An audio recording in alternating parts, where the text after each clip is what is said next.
मी केलेला आहे. पण त्यांनी जे म्हटले गेलं की शाळेसाठी निधी आणला गेला, पण सर्वसाधारण जनतेला माहीत आहे किंवा त्या शाळेसाठी माझी काय दमछाक झाली आहे. मी प्रकाश खंदारे, राहणारा साठेकर, की अजित जगताप साहेबांच्या शेजारचा मी व्यक्ती आहे आणि अजित जगताप साहेबांना पण माहिती आहे त्या शाळेसाठी काय झालंय.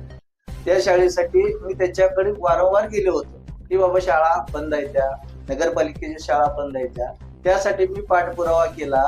पाठपुरावा DPDC कडे केला, पुणे विभागाकडे केला, मुंबई शिक्षण विभागाकडे केला.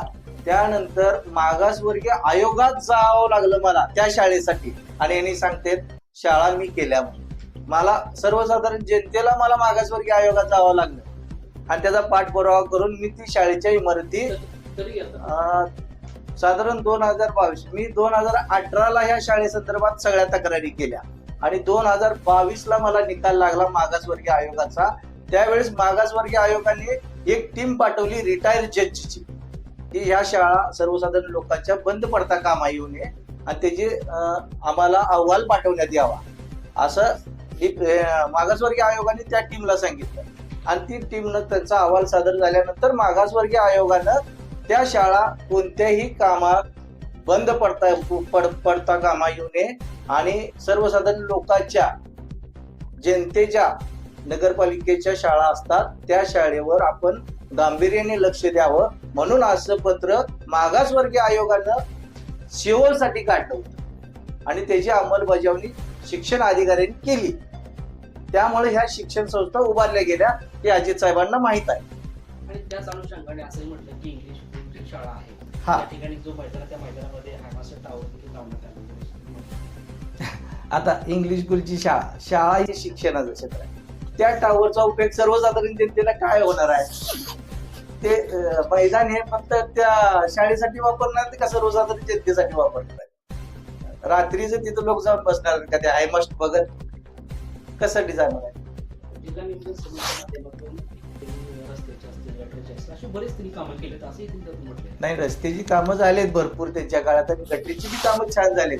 तुम्ही कधी पावसाळ्यात आला आमच्या इकडे तर ओढी घेऊन या पंढरपूरवरनं, तुम्हाला कल्याण प्रभू ते नवीन जाणारा तहसीलदार रस्ता या रस्त्याला येताना तुम्हाला ओढीनं पलीकडल्या बाजूला यावं लागेल. एवढी छान रस्त्याची कामं आणि गटरीची कामं झालेली आहेत. आणि त्यांनी सांगितलं की ज्या नगरपालिकेत मी 20 वर्षे नगरसेवक म्हणून राहिलो त्याच नगरपालिकेकडे जाताना त्यांना स्वतःला पंढरपूरवरनं ओढी मागवावी लागते अशी अवस्था त्या नगरपालिकेची आहे.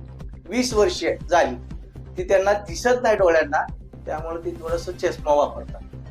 आणि त्यांनी जे परवा आपली ज्यावेळेस कार्यक्रम मोठा झाला विकासाचा त्या माध्यमातून बालकेने म्हटलं की तुम्ही या पदापासून काम झालेलं नाही, तर त्यांनी असा प्रश्न त्या केला की जे मला जी प्रश्न विचारायचा आहे, तुम्ही जे नगराध्यक्ष म्हणून जे होते ते तुमच्या स्टेजवरचे होते ते तुम्ही त्यांनाच विचारायला पाहिजे होता. सर्व मंगळवाडी शहरवासिकांना माहित आहे की जे नगराध्यक्ष होते त्या नगराध्यक्ष माळी समाजाचे म्हणून होते, पण त्या नगराध्यक्षाला तुम्हीच काम करू दिलं नाही. तुम्हीच अविश्वास ठराव आणला त्यांच्यावर आणि तुम्ही त्यांना कानपडीत मारावं ह्या पद्धतीनं वागला त्यांच्या बरोबर आणि त्यांना केबिन मध्ये बसू देणार नाही तुम्ही. आणि त्यांनी कसं काम करावं? तुम्ही नगरपालिकेच्या गेटलाच उभारला, त्यांनी जाणार कसे आज? ही सगळ्या जनतेला माहित आहे, सांगायची गरज नाही.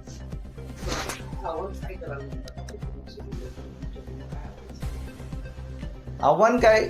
जेणेकरून बाबा तुमच्या चुका ही स्वतःहून तुम्ही दाखवू नका जनतेला. मंगळवाडी शहरवासिका चांगली सुज्ञ झालेली आहे आणि व्यवस्थित आता समजतंय लोकांना बाबा. सर्वसाधारण लोक अशी पूर्वी वेडी होती, आता नाहीत राहिली. एक मोबाईल त्यांच्या हातात आलाय मोठा, त्यात सगळं समजतंय लोकांना कसं वागायचं काय वागायचं. त्यामुळे तुमच्या चुका तुम्ही दाखवून देऊ नका जनतेला, स्वतःच्या चुका तुम्ही दाखवून द्यायला. आता एक मंगळवाड्यामध्ये बऱ्याच प्रश्न आहे, प्रश्न आहे आणि प्रश्न तशाच पद्धतीनं त्यांनी असंही म्हटलं की इथं मंगळवाड्यामध्ये जे स्पार्क नाही तशा पद्धतीने नाना आणि स्पार्क देखील त्या ठिकाणी त्यांनी त्यांच्या नियोजन त्यांनी उभा केलेला आहे. बरोबर आहे तुमचं म्हणणं, पण त्या नाना नानी पार्क मध्येच तुम्ही एखाद्या दिवशी तुम्ही सर्वजणच जाऊन बसा किंवा एखादी नाना नानी तिथं जाऊन बसलेली असेल किंवा त्यांना विचारा तुम्ही बाबा ही पार्क तुमच्या बसण्या योग्य आहे का, ते सांगतील. मी सांगण्याची गरज नाही. आणि तुम्ही जे म्हणता गार्डन साठी जी सुविधा केली बाबा इथल्या नगरपालिकेच्या गार्डन साठी, त्या गार्डन मध्ये ह्या सर्वसाधारण जनतेने सांगावं, मी सांगण्यापेक्षा टीका टिप्पणी करण्यापेक्षा, की त्या गार्डन मध्ये जाऊन सर्वसाधारण लोक बसण्यासारखं किंवा लहान मुलं खेळण्यासारखं नियोजन आहे का, त्या पद्धतीचं तिथं वास्तव्य आहे का, हे फक्त त्यांनी सांगावं आणि व्हिडिओ मार्फत दाखवावं. कुठेतरी तुम्हाला वाटतंय की हे निवडणुका कुठेतरी टीका टिप्पणी आणि वैयक्तिकवर चालेल? हो, लय घाण पातळीवर आणि खालच्या पातळीवर वागणूक चालू आहे. टीका टिप्पणी करणं ही इलेक्शन पुरतं मर्यादित असतं, पण एवढ्या खालच्या पातळीवर जाणं ही योग्य नाही. मग ही तुम्ही रडका डाव म्हणतात त्याला, त्याचा प्रकार तुम्ही करायला लागला, कारण तुम्हाला माहीत झाली जनतेने ओळखलंय तुमची अवस्था. तुम्ही ती चिडून करू नका. काय होतंय, तुमचं मन जर ढासळलं, तुमच्या चेहऱ्यावर दिसायला लागले, सर्वसाधारण जनता ओळखायला लागली तुम्हाला, पण तुम्ही ढासळून जाऊ नका, निवांत राहा, बोलू नका कुणावर वाईट.